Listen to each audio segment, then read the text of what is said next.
Bom dia, bem-vindos a mais uma edição do Falar Direito, o programa de Advocacia e Justiça do Jornal Económico. Hoje temos connosco o advogado Paulo de Sá e Cunha, sócio da Quatro Casas Portugal, para comentar a reforma judicial em Portugal e anunciar um novo projeto da sociedade a qual pertence e que será presidente da direção desta iniciativa. Estamos a falar de uma academia de formação. Em que é que consiste esta academia, Dr. Paulo? Bom dia, muito obrigado pelo convite.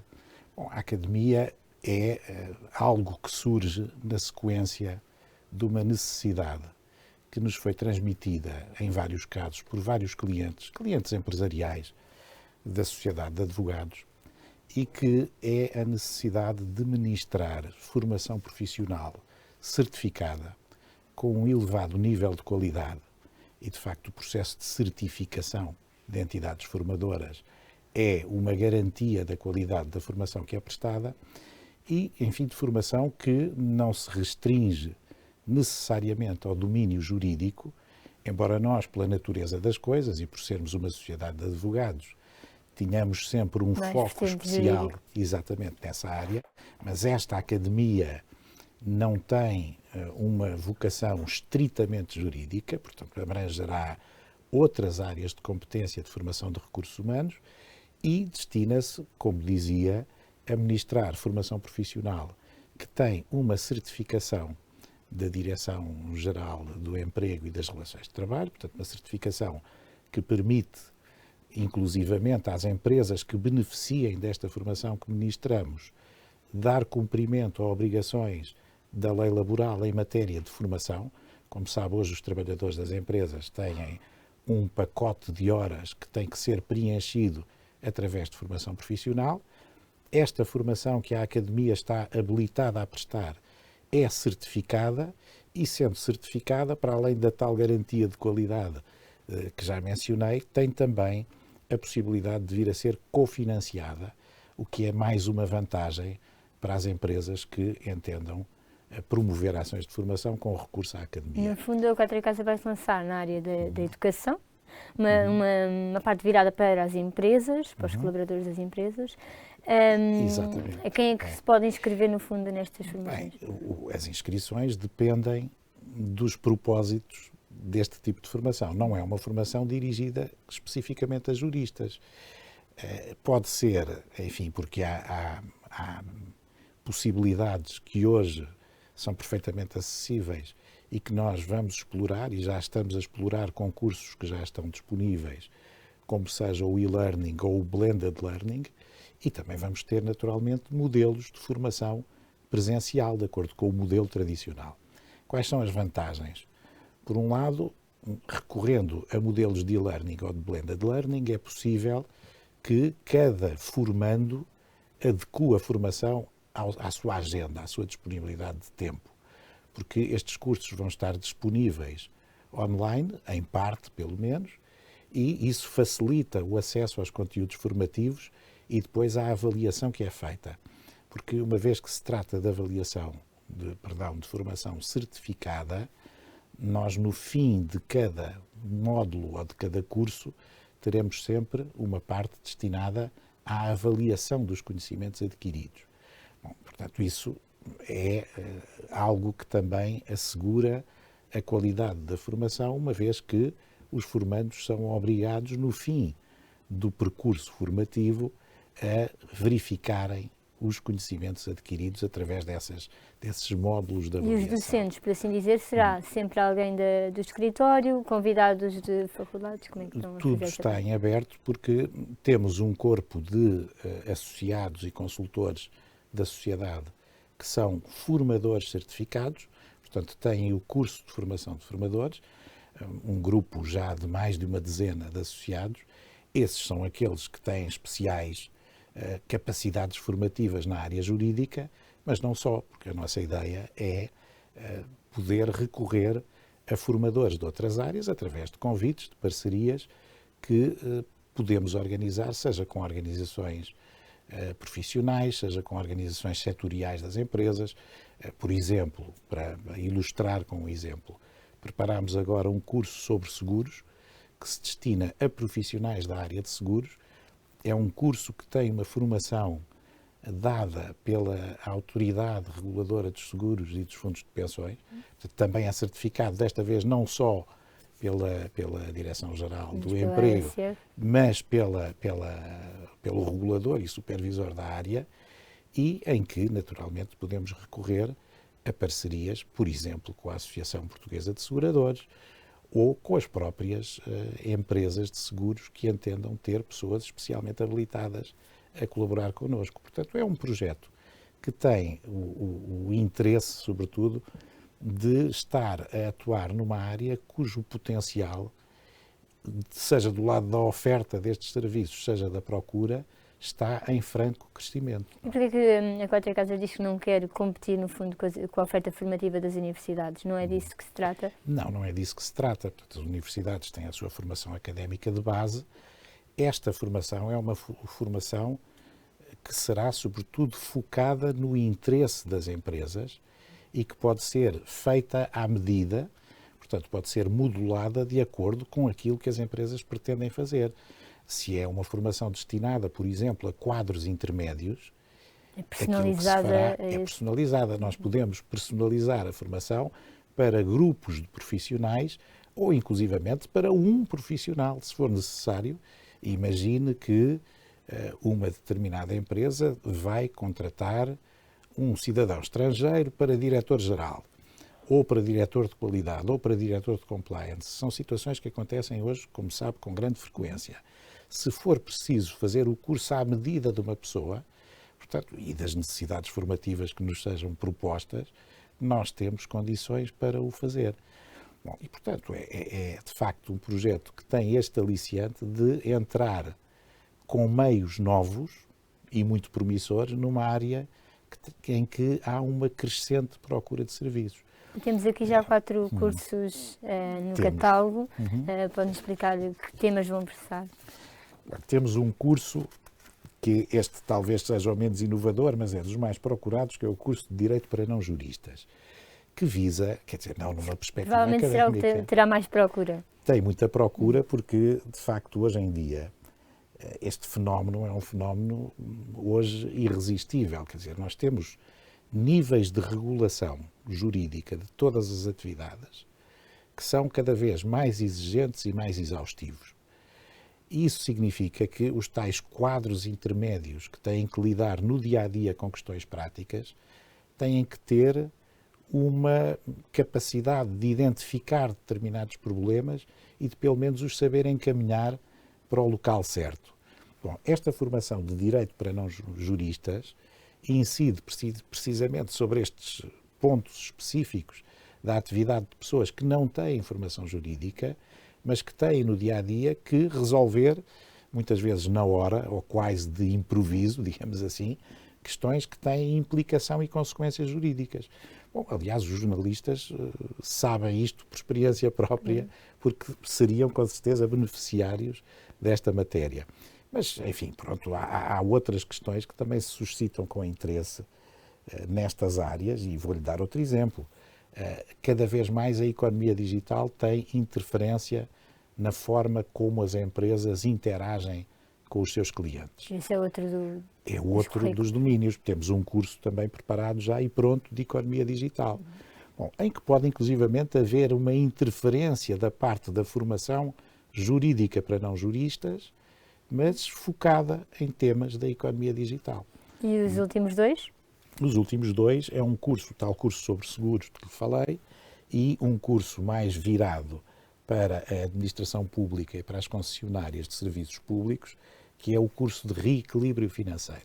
Portanto, que é sobretudo destinado a situações em que se colocam hoje, e até por via das consequências da pandemia, que infelizmente ainda não estará completamente debelada, questões de reequilíbrio financeiro contratual em matéria de concessões de serviços públicos e outros. E, portanto, este é um curso mais especializado e mais focado nestas áreas de direito público. Muito obrigada. Espaço agora para um breve intervalo. Voltamos já a seguir. Regressamos à emissão com o advogado Paulo de Sá e Cunha, na qualidade de presidente da direção da Academia Quatro Casas, uma nova entidade autónoma criada a nível interno para responder à necessidade da formação jurídica por parte das empresas, e é disso que falamos agora. Em que medida é que é importante as empresas forçarem esta área da formação, numa perspectiva também de compliance com as regras? É muitíssimo importante. Enfim, víamos há pouco que hoje há uma regulação exaustiva em quase todas as áreas da atividade económica. Falamos, por exemplo, em proteção de dados, mas não só proteção de dados. Há dois temas que estão na agenda e que estarão brevemente regulados pela lei, que são os temas dos canais de denúncia e da prevenção da corrupção. Os canais de denúncia normalmente são conhecidos pelo tema dos whistleblowers. Chamados denunciantes. Os denunciantes. Ora bem, as empresas, e quando digo as empresas, são praticamente todas aquelas que estejam no espectro das médias e das grandes empresas, vão ter que adaptar as suas organizações às exigências legais nesta matéria. Bom, e estas exigências impõem o conhecimento não só das regras aplicáveis, como depois das questões práticas que se vão suscitando. Bom, o nosso objetivo nesta matéria é precisamente dar, a nível de formação, os instrumentos que são necessários aos tais quadros intermédios ou quadros diretivos de primeira ou de segunda linha que têm que montar estes sistemas e que depois têm que assegurar o seu bom funcionamento, é dotar estas pessoas dos conhecimentos necessários, não é, à gestão eficaz destes novos mecanismos aos quais as empresas têm que se adaptar e têm que desenvolver. E todas as empresas vão ter de ter esses mecanismos, esses A maior sistemas? parte, sim. Enfim, o exemplo da proteção de dados é um bom exemplo a este respeito, porque os canais de denúncia vão ser obrigatórios quer na administração pública, quer em empresas que tenham uma determinada dimensão, e, portanto, isso vai abranger um espectro muito largo de empresas, do tecido empresarial. Há várias questões que se levantam e opções fundamentais de saber se os canais de denúncia funcionam com uma supervisão interna. Em muitas empresas de grande dimensão é assim que acontece, mas as empresas mais pequenas não o poderão fazer. Portanto, a gestão, vão ter de contratar alguém, vão ter de subcontratar e de fazer a nível exterior.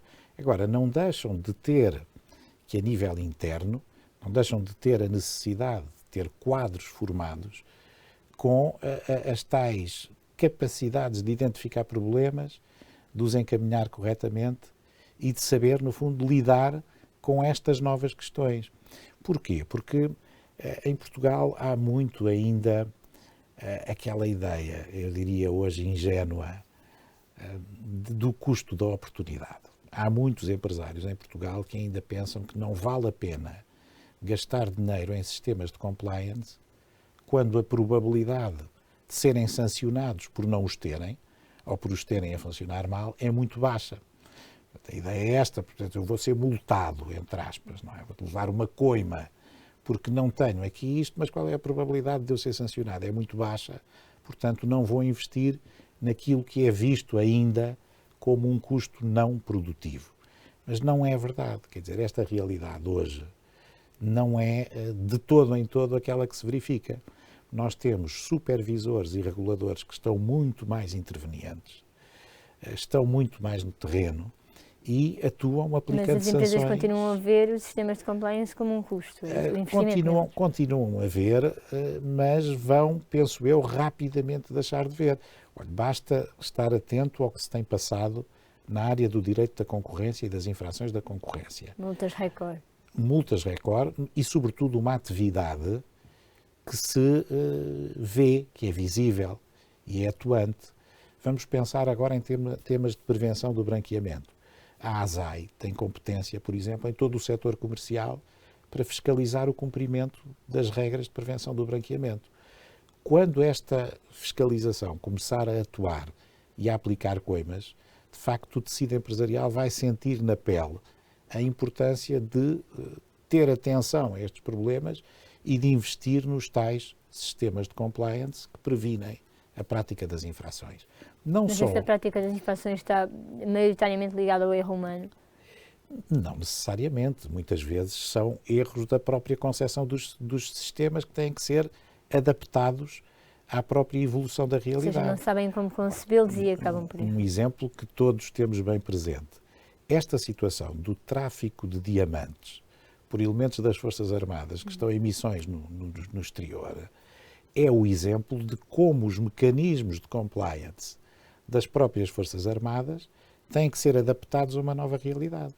Ou seja, isto tem que ser prevenido, tem que se arranjar mecanismos de controlo que verifiquem à chegada o que é que estes militares trazem. Mas também houve um problema de literacia jurídica aí por trás. Porque tudo isto se prende, de facto, nós podemos ter um sistema que no papel é magnífico e que serve, passa a expressão, para encher o olho, que serve como um bom produto de marketing e que permite à organização dizer: eu tenho um sistema de compliance muito bem estruturado, mas depois é preciso pô-lo em prática. Para o pôr em prática tem que ter pessoas capacitadas para o fazer, isto é, pessoas que tenham uma formação específica naquela área e que estejam preparados para lidar com os problemas que surgem. E a realidade da vida é sempre mais rica até do que aquilo que é um conteúdo formativo. Portanto, tem que haver agilidade mental, no fundo, tem que se estimular determinadas skills que as pessoas têm para lidar com os problemas. Portanto, e este é todo um campo novo onde nós também nos propomos atuar. Que as organizações em Portugal têm, no fundo, essa literacia, em termos de compliance jurídicos. Qual é o ponto da situação? Varia muito, porque depende do setor de que estamos a falar. Há setores que têm uma regulação intensa há muitos anos. O setor bancário, o setor segurador, o setor do mercado de capitais. Portanto, estão habituadíssimos a lidar com estas questões, têm departamentos de compliance, têm pessoas que especificamente desenvolvem esta atividade. Mas depois há todo um mundo de setores da atividade industrial, do comércio, do pequeno comércio, do setor hoteleiro, que não estão tão habituados a lidar com estas matérias. Bom, e esses têm que rapidamente se capacitar para lidar com estas matérias. Uma parte importantíssima é a da formação profissional de quem vai estar dentro das organizações a olhar para estes problemas e a lidar com os tais sistemas de compliance. Porque eu não acrescentei isso, quer dizer, a grande qualidade de um sistema de compliance, essencialmente, é prevenir a prática de infrações no seio da organização. Este é o primeiro objetivo. Mas há um segundo objetivo que tem um prémio associado. É que um bom sistema de compliance, que não esteja só no papel, que corresponda a uma efetiva cultura de compliance das organizações. Se funcionar nestes termos, pode, inclusivamente, evitar a responsabilidade penal da organização. E, portanto, fazer com que não seja sancionada, não lhe seja aplicável uma coima ou não lhe seja aplicável uma multa em direito penal, porque hoje as próprias organizações, em muitos casos, já respondem criminalmente também. Portanto, um bom sistema de compliance com pessoas capacitadas para desenvolverem atividade nesta área é também uma garantia de que, no final de uma complicação, que pode ser uma complicação grave, a organização não é sancionada, precisamente porque tem e adotou uma cultura de compliance. Não tem que responder em tribunal por algum tipo de problema. Ou, se responder, tem um instrumento de defesa mais robusto e que pode afastar a sua responsabilidade. Portanto, é isto que é preciso mentalizar as pessoas, que ainda não estão, grande parte delas, não é, para o caráter imperioso, não é, por um lado, de adotar estes mecanismos para prevenir as infrações, mas se não se conseguir prevenir, e há sempre uma margem que não é controlável, mas se não se conseguir prevenir, pelo menos no final há o prémio de não ser sancionado pela infração. Muito bem. Voltamos agora para o último intervalo desta emissão. Regressamos já a seguir com o advogado Paulo de Sá e Cunha. Bem-vindos de volta à terceira e última parte deste programa Falar Direito. Hoje connosco o advogado sócio da Quatro Casas, Paulo de Sá e Cunha. Doutor, falamos agora da reforma da Justiça. O Presidente da República já promulgou o decreto que reorganiza os tribunais em Lisboa. Depois das férias de Natal, já em janeiro, que o Ticão deixará de ser restrito a Carlos Alexandre e Ivo Rosa. Qual é a sua opinião sobre esta mudança? Bom, eu acho que a mudança é positiva por várias razões. Acho que é mau haver uma personalização da justiça que deixe transparecer para a opinião pública determinadas orientações do juiz A ou do juiz B. Eu não estou com isto a fazer nenhum juízo de mérito ao trabalho dos dois juízes, conheço quer um quer outro, trabalhei com um e com o outro. O que estou a dizer é que a percepção que a comunidade tem da justiça não deve passar por este tipo de conotação. Temos um juiz mais propenso ao lado da acusação e outro mais propenso à defesa dos direitos dos arguidos. Por outro lado, parece-me que desde há muito tempo que o Tribunal Central tem um problema, enfim, que é um problema genético na sua origem e que podia colocá-lo numa posição em que não havia o respeito pelo princípio do juiz natural, precisamente porque havia um único juiz e o alargamento do quadro a mais outro juiz não veio resolver esta questão. E, portanto, parece-me que a solução que foi encontrada, que é uma solução que, no fundo, vai fundir, digamos assim, aquilo que era o Tribunal Central com o Tribunal de Instrução Criminal de Lisboa, é uma solução perfeitamente adequada, até porque todos os juízes do quadro dos Tribunais de Instrução de Lisboa estão absolutamente capacitados a lidar com os processos que passam pelo Tribunal Central. Portanto, creio que a solução é boa, não será perfeita, mas mais juízes acaba por não se entrar em duas figuras e os juízes estão capazes de o fazer. Estão. E evita, de facto, aquela percepção de que às vezes passa, que é a de que se está à espera que esteja o juiz A ou o juiz B para avançar com determinadas promoções junto desse juiz. Isso é mau para a imagem da justiça. E, portanto, essa mudança parece-me uma mudança boa e vamos ver agora como é que funciona, não é? A reforma fala da imagem da justiça. Por muito tem passado as notícias diariamente da falta de meios, a falta de magistrados. Na comarca de Lisboa, ainda recentemente, vinha uma manchete sobre a falta de meios e recursos humanos também. Porquê é que este problema ainda persiste este ano?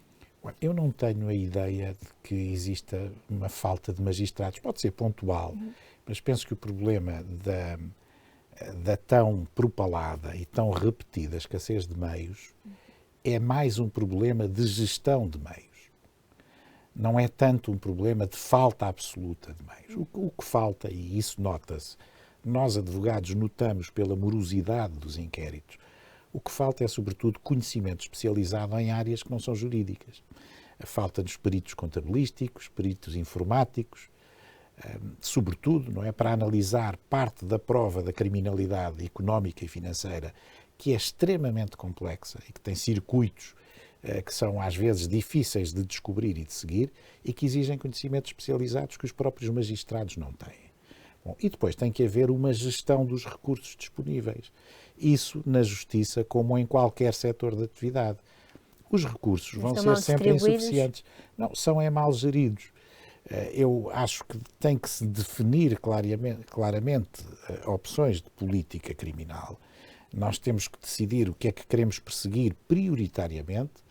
Os meios disponíveis têm que ser afetos a essa atividade das autoridades judiciárias. Bom, e depois têm que ser geridos com critério. Porque, repare, cada vez que se noticia que há buscas, as diligências de busca muitas vezes levam à mobilização de pessoas em excesso. Eu tenho tido essa experiência em várias diligências onde estive. Muitas vezes há buscas que têm 10 pessoas que estão durante aquele dia, ou aquela manhã, ou aquela tarde, naquela atividade e bastaria 2 ou 3. Tenho tido também a experiência de inquirições de testemunhas e de interrogatórios de arguidos com várias pessoas a assistir. Isso é um problema de gestão de meios, essencialmente. Bom, e de definição de prioridades. Bom, é claro que nós somos muito conservadores nessa matéria, porque temos um princípio de legalidade estrita que obriga a abrir um inquérito por cada notícia de crime.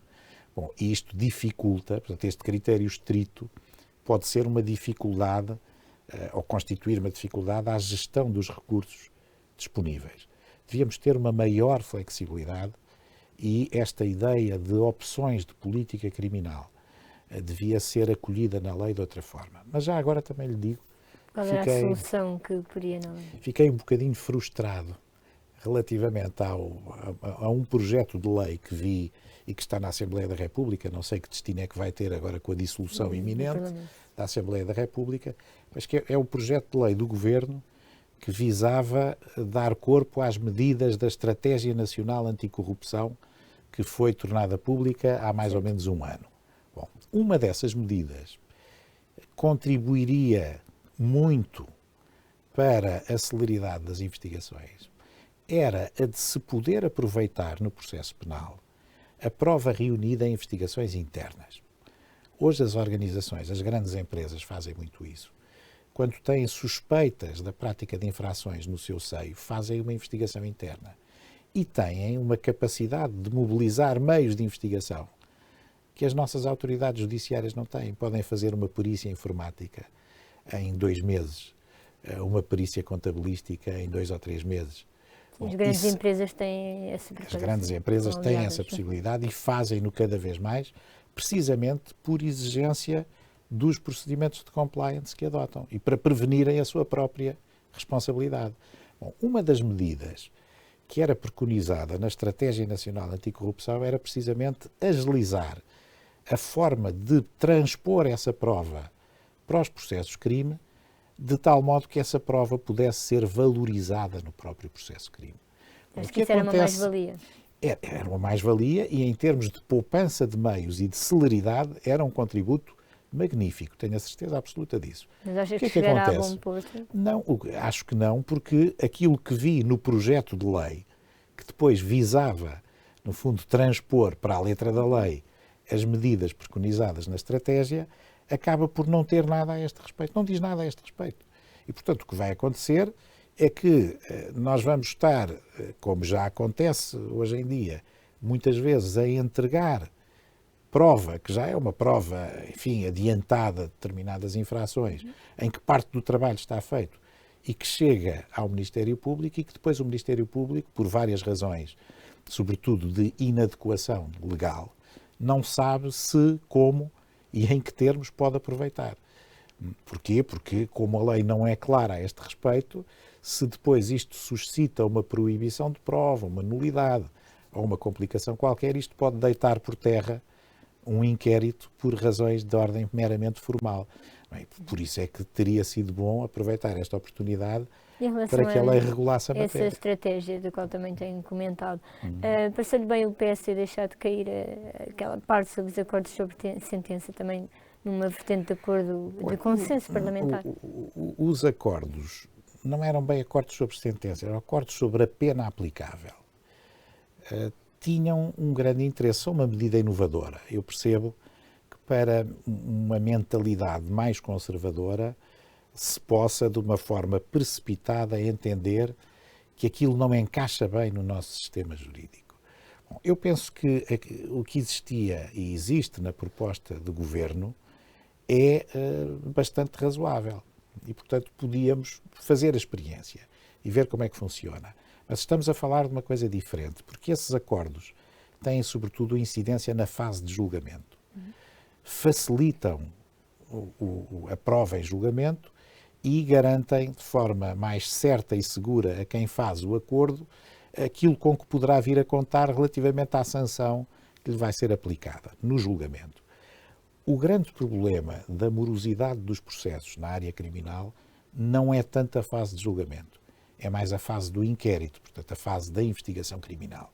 Bom, bem sei que há aí questões que são intransponíveis, por exemplo, se me disser que a cooperação internacional muitas vezes é um dos fatores de atraso dos processos. É verdade, porque há Estados que não cooperam e que são muito resistentes a cooperar com as autoridades judiciárias portuguesas, mas também há muita coisa que podia ser melhorada e devia ser melhorada. E é aí que nós verificamos os maiores atrasos, não é tanto na fase de julgamento. Muito obrigado. Despedimos assim e terminamos este programa, Falar Direito. Continue-nos a acompanhar em jornaleconómico.sap.pt. Voltamos na próxima semana com outros temas e convidados.